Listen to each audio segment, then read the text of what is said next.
And just like that, we're back at it. Welcome back to the channel, y'all. As you watched the previous video, you know we pulled this 318 out of BlackSheep here to fix a broken flex plate, which luckily I had one hanging in the back of the shop, so we've got that installed on there already.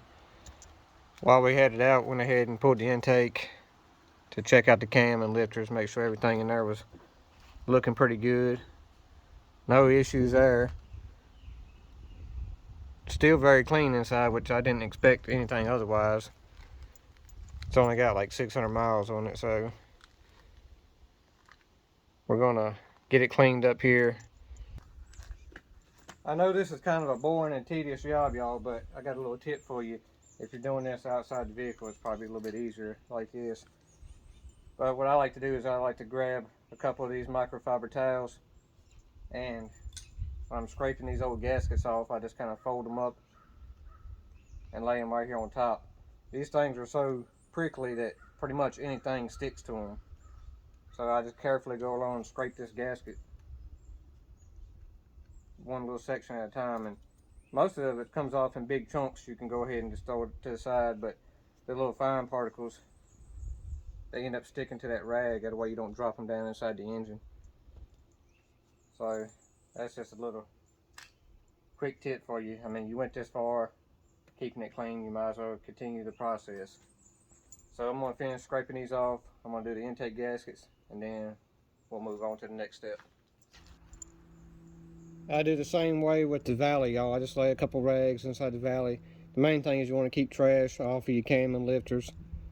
You don't want to put this thing back together and develop a lifter tick or a noise, or give that cam or lifters any reason to go south on you. And I temporarily got a couple of old junk valve covers just laying up there to keep trash out of that. So I'm going to scrape these intake gasket surfaces, and we'll prep the intake and get it ready to go. What I like to do after I get all my gaskets surfaces clean is just come back and wipe them down with, most of them I use acetone, but I'm out of acetone, so I just grabbed the old gas squirt bottle here and put a little bit on a rag and just wipe off your maintenance surfaces.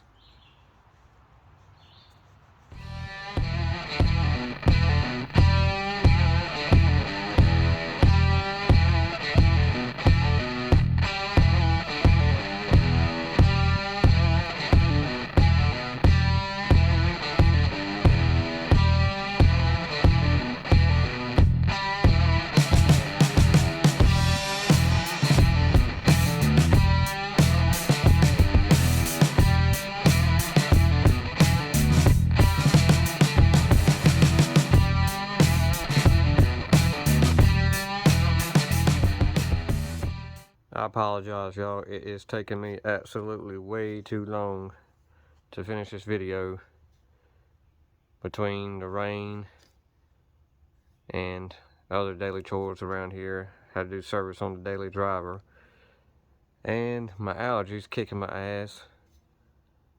It's just taking me absolutely too long to wrap this video up. As you can see, I came out here the other night to tinker with this thing and got kind of carried away and ended up stabbing this motor back in. And I didn't record it because I didn't plan on being out here that long working on it, but like I said, I got carried away. So let me catch you up to speed. As you can see, everything's back in, bolted back in, motor mounts, torque converter, flex plate lined up with no issues, so everything looks good there. Headers are back on. I just had to run to the parts store and pick up an oil pressure line for the oil pressure gauge because that fitting stripped out. And I'm gonna install that. Gonna reinstall the distributor and plug wires. And we can move on to the carburetor and then the radiator. Quick update for y'all here. I've got the distributor installed, plug wires ran, topped it off with some fresh Rotella, new filter, topped off the power steering. Let's see, next I'm going to do the carburetor install. and plumb the fuel lines. Then I'm gonna clean that radiator up, stick it back in here, and double check all the fluids. We'll see if we can't get this thing to bark off. Okay, y'all, there it is, back in its old parking spot. I hadn't taken it down the road yet, but everything seems to be okay on it. I let it come up to temp, and we moved it around back. Well, brought it back around front to its old parking spot. So I got a piece of cardboard underneath there. I'm gonna let it sit overnight and see if anything leaks out on it. So far, everything looks good. Reset the timing. Had to make a small adjustment on the idle mixture, but other than that, everything looks to be good. Oil pressure is 60 pounds. The temp's holding about 175, 180.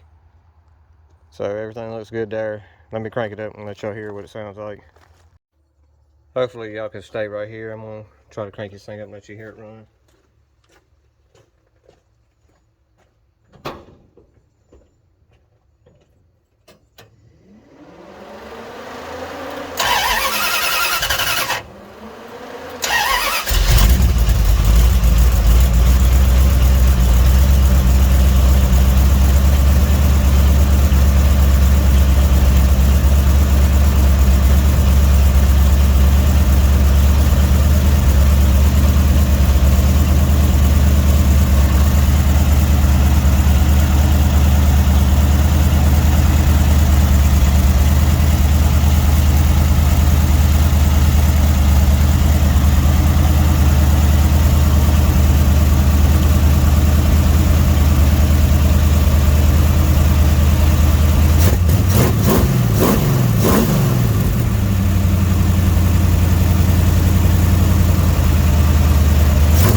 So yeah, there she is, y'all, back together.